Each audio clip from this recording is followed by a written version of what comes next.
So you guys can see, this is the build that I had before. This is my PlayStation 5 controller that I use all the time. As you guys see, basically, Controller War 3 happened over here.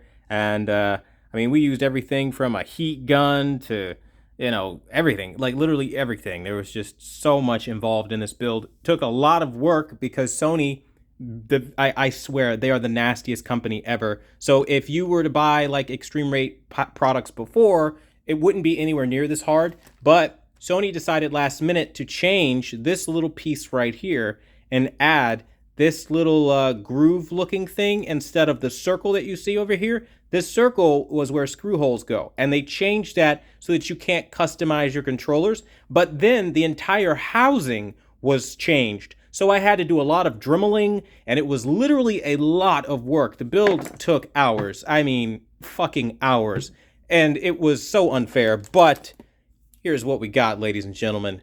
The most beautiful controller ever seen. Now, I know what you must be thinking at first. Maybe it might not look like much. Maybe it might not be the coolest thing you've ever seen.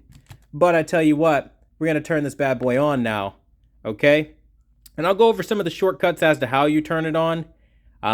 So as you guys see, look at that. The drip is absolutely real. I mean, it is freaking incredible. From this, which was my everyday controller, I loved it. Great controller. But now look at where we are right now. And obviously there's a massive upgrade. So, one of the things I wanted to kind of go over is how you use this. Okay. So you use button combinations. So for people trying to turn off their controller, if you do this LED mod, essentially, you press up and the right button at the same time, making a diagonal motion, and then you press the square button at the same time.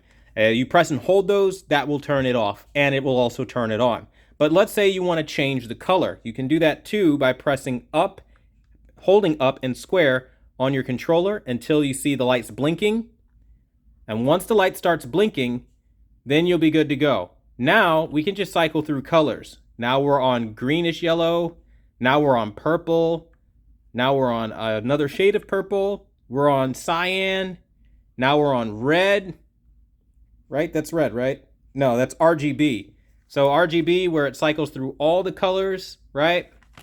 Now we're on flashing. You can have it flashing all the colors if you want it to. And let's say I like the flashing effect now. You can press and hold up and square again, and that'll lock you in. And that'll save everything for you. So you just got to wait. And once it stays solid, then you're good. And you should be good now. And there you go.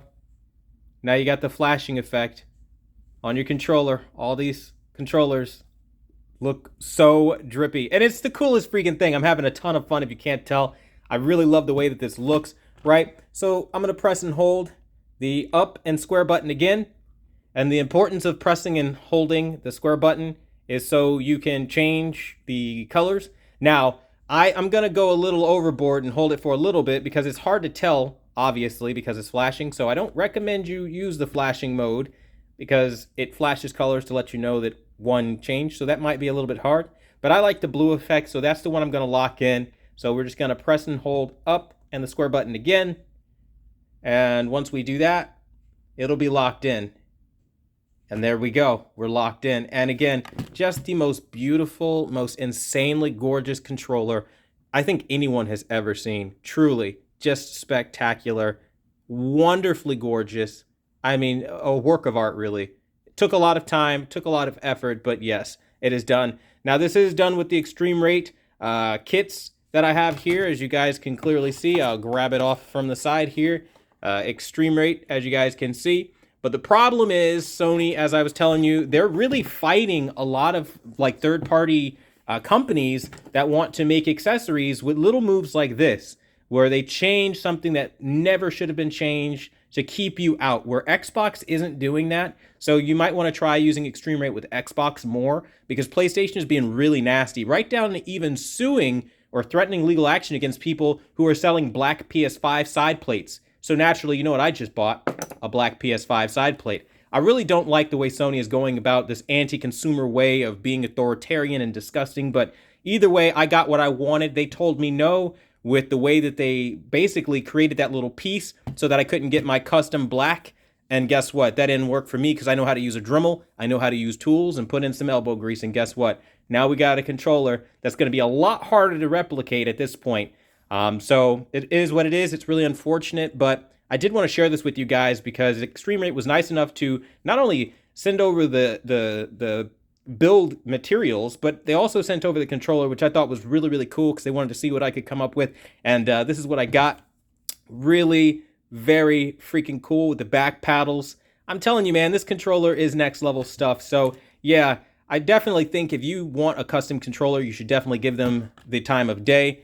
This is my main bread and butter controller that I've been using for like every single day. Very drippy, very intense. I absolutely love it.